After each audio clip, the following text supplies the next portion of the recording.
အားလုံးမင်္ဂလာပါ UK Match Day ရဲ့ Facebook နဲ့ YouTube Channel ကနေကြိုဆိုပါရစေ Champion ပေးသက်တဲ့အားလုံးမင်္ဂလာပါ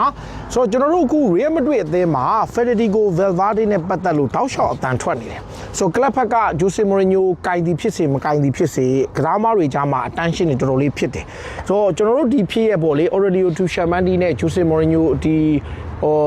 Valverde ကြားမှာဘာလောက်ထိပြဿနာတက်လဲကျွန်တော်နားမလည်ဘူးဒါသူတို့အတွင်းကြတဲ့သတင်းတွေရဆိုရင်အခုလောလောဆယ်အနေထားအရ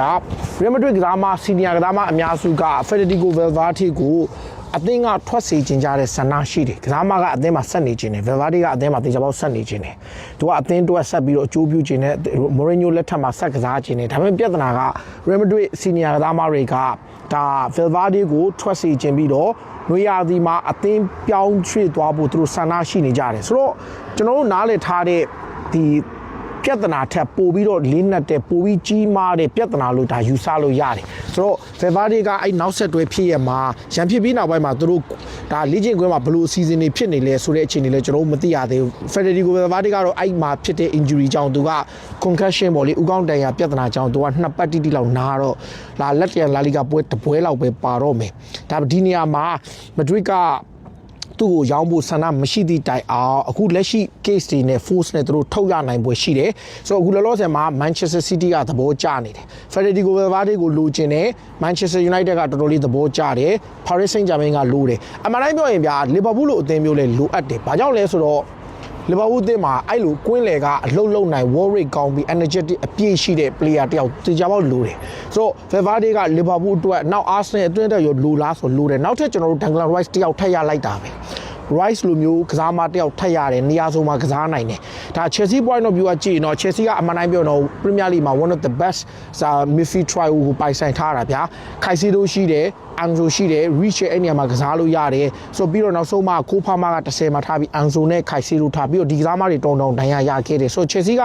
နောက်ထပ်ကွင်းလေကစားမတယောက်ထပ်ခေါ်ဖို့ကခက်တယ်ဆို Manchester City ကအခုပါကျွန်တော်ရှင်းလေး Premier League က Elliot Anderson ကိုတန်းတရာနဲ့ရှောက်ပြီးတော့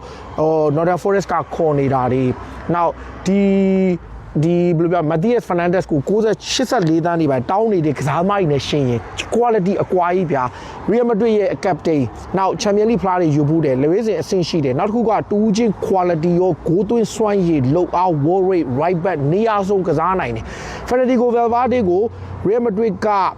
force နဲ့ရောင်းသွားနိုင်ခြင်းရှိတယ်သူကအသင်းမှာဆက်နေခြင်းတိတိုင်အောင်သူ့ရဲ့လက်ရှိပြဿနာဟာတော်တော်လေးကြီးမားကောင်းကြီးမားနိုင်တယ်ဆိုတော့ဒါလောလောဆယ်မှာ Manchester United က Valverde ကိုတော်တော်လေးစောင့်ကြည့်နေတယ်သဘောကျတယ် Valverde ရဲ့အရေးအသွေးနဲ့သူတို့အသင်းကိုနောက်ထပ် Carlo Casemiro exactly same position တော့မဟုတ်ဘူး Casemiro လိုပုံစံမျိုးနောက်ထပ်တစ်ယောက်ထပ်ရဖို့မျှော်လင့်တယ် Manchester City ကတော့ဒါဘယ်လိုပြောမလဲသူတို့ရဲ့ကွင်းလယ်မှာဒါ Bernardo Silva ထွက်သွားရင်ဒီ position တော့အကောင်းဆုံးအစားထိုးနိုင်မဲ့သူတစ်ယောက်ဖြစ်သတ်မှတ်ထားတယ် Valverde ကတကယ်ကိုအားကိုးရမယ်နောက်တစ်ဖက်ကကျွန်တော်ပြောမယ် Paris Saint-Germain PSG ဘာကြောင့်လူလဲတော့မသိဘူး Joao Neves က Vitinha ရဲ့ Fabian Ruiz ကဒါ Zaire Emery လည်းရှိတယ်ဒါပေမဲ့ PSG ကလည်းသူတို့အသင်းကိုသူတို့က Matheus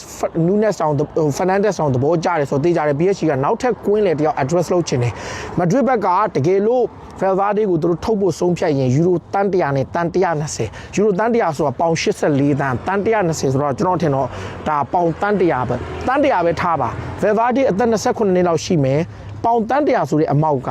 အခုလက်ရှိ market မှာဒီလိုကစားမမျိုး world class အဆင့်ရှိတဲ့ player တယောက် big game player နော်ပွဲကြီးတွေမှာဂိုးသွင်းနိုင်တဲ့အရေးသွေးရှိတဲ့ကစားမတယောက်ရှားတယ်ဆိုတော့ Real Madrid ဟာ Federico Valverde ကို